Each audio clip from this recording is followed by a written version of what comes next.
Hi, David Ellenstein here. While North Coast Rep is unable to perform our main stage shows and our variety nights, I thought it would be fun to catch up with some of our artists and just have a little impromptu conversation about what it is to work in our business and what's going on with them. So we're lucky enough to have Bruce Turk here with us today. Bruce was here at North Coast Rep to be in our production of The Homecoming, which won't be going forward. We were lucky enough to get a week of rehearsal in, but Bruce is still here. He's going home to his family tomorrow. But while he's here, I wanted to grab him and talk about a few things. And I just want to say, we've been lucky enough to have Bruce here at North Coast Rep 5 times before. He acted originally in our play Faded Glory, where he played John Barrymore, which was an unbelievable performance. And then he was in Freud's Last Session, where he played C.S. Lewis. And then he was in Hedda Gabler, where he played Tesman. Then he directed our play Now You See It by Feydeau. Yeah. And then he performed in the play At This Evening's Performance. And it's always been a thrill to have Bruce here. You might remember Bruce from the 6 years he spent as one of the leading actors at the Old Globe. He was here for 6 years with his wife, Katie McNichol. They were playing all the leading roles down at the Globe for 6 years. And before that, he had quite a career in New York, right? He played the title role in Julie Taymor's seminal piece, The Green Bird, on Broadway, among others. So I just built you up pretty good. Well, you remember my resume better than I do, David. Well, you know, I'm one of your fans. You keep tabs. Well, I'm a fan of yours too. But you keep tabs of all your kids.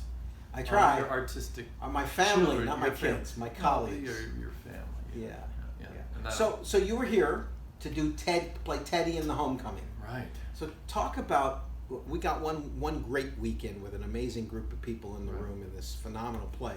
Right. Talk about the experience a little bit. Well, most of us got together last night for one final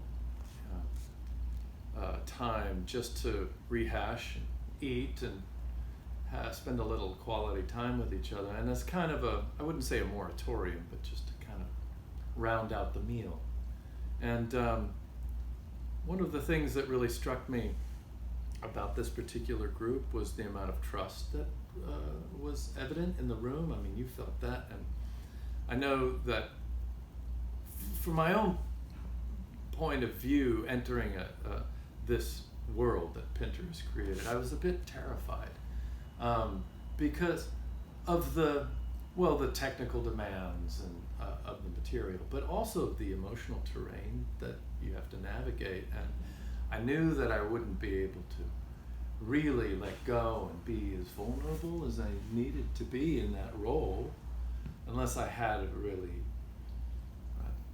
strong support in the group. And I mean, everyone requires that, right? And but I felt just a great amount of trust with this group, and so that both emboldened me, but also terrified me, because I knew I had no reason not to just really let go and do what I think that this play requires, which is go to a very brutal, primal level. You know, of course,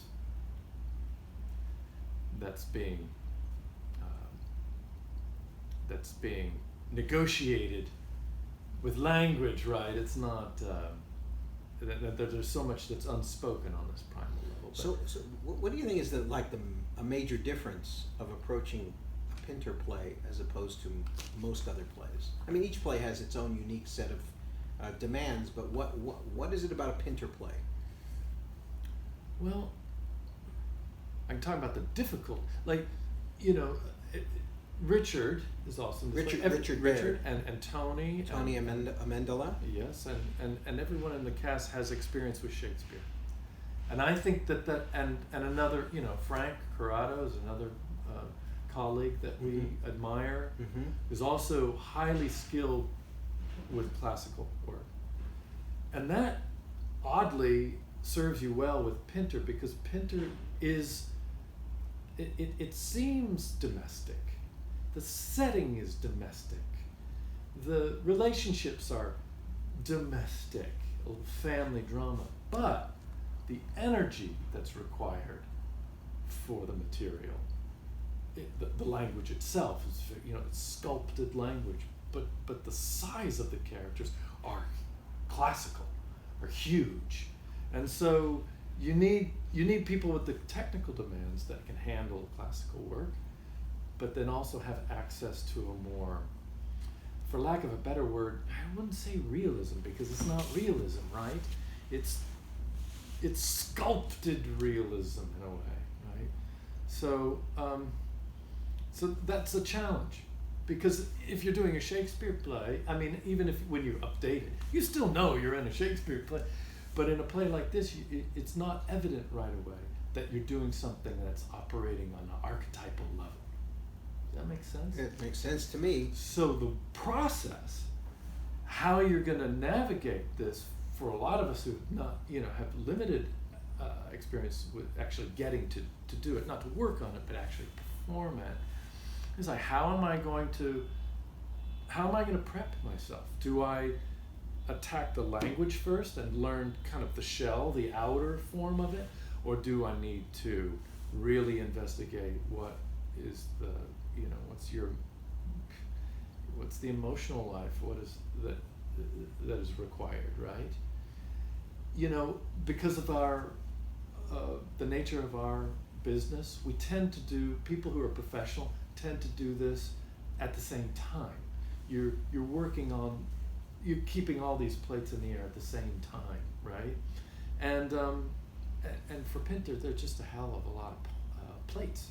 Right. So somebody might be working really on the text at any given moment, and somebody else might be really trying to get to the heart of, what is the tectonic emotional shift that's happening at this particular moment, right? And so that too takes a lot of trust, because we know that we've got these different things that we've got to manage, but you can't do them all at once at the same time in the beginning. And then eventually, as you start getting a handle on it, in the third, fourth week, I think, is when you really starts to vibrate. So the first week that we had was a real kind of a testing the waters week, right? It was a great week, and you mentioned most of the cast that was with us, but you didn't mention we had an awesome cast. Jamie Newcomb was with us, Hannah Jane McMurray, and Justin Gordon were the rest of the people in the cast. And the hope is that I'll be able to schedule this play into another season. It won't be in next season because that's already announced, but hopefully the season after that I'll be able to fit it in and try and reassemble this amazing group again. So now I'm going to throw you a little curveball. Yeah. So when you think about your career in the theater and all you've done, what couple of roles jumped to your mind that they were satisfying, and why? That is most. I know it is hard. So I know there's probably 20 of them. But when I just said that, what did you think of? I thought of Paroles and All's That's Well. what I first saw you in, and you were awesome. At the Old Globe, you played Paroles. Yeah, you were awesome. And it's such a great part. Yeah, well, there's so much It's a reason there to do that play, isn't it? Yeah. Oh, well, there are a lot of reasons. I know, but that's the one that stands out to me. Yeah, well, I mean, at that particular time, now I probably do things a little bit differently. But great language, and that kind of role in Shakespeare, the fantastic, right? You've got Lucio, Measure, these, they're not quite clowns, but they are in that world of clown. But that role in particular is interesting to me because of the precipitous drop that he experiences, and you get to see someone with verbal acuity who deals with the world on his terms, but then that's all yanked away from him, and you see his just his beating heart, and it's really quite, I found it very moving. It's certainly, I'm moved by the idea of that kind of role where there's unexpected depth is revealed. I'm glad that's the one you brought up, because I remember when I went to see the production, because our mutual friend Jonathan McMurtry was in it, Yes. Candace Chappelle was in it, Yes. and I went to see it going, I'm probably I never liked the Parolees. I think it's such a great role. I never liked the Parolees, and then I went and I loved you. And I was like, oh, it's the best Parolees I've seen. So Yeah.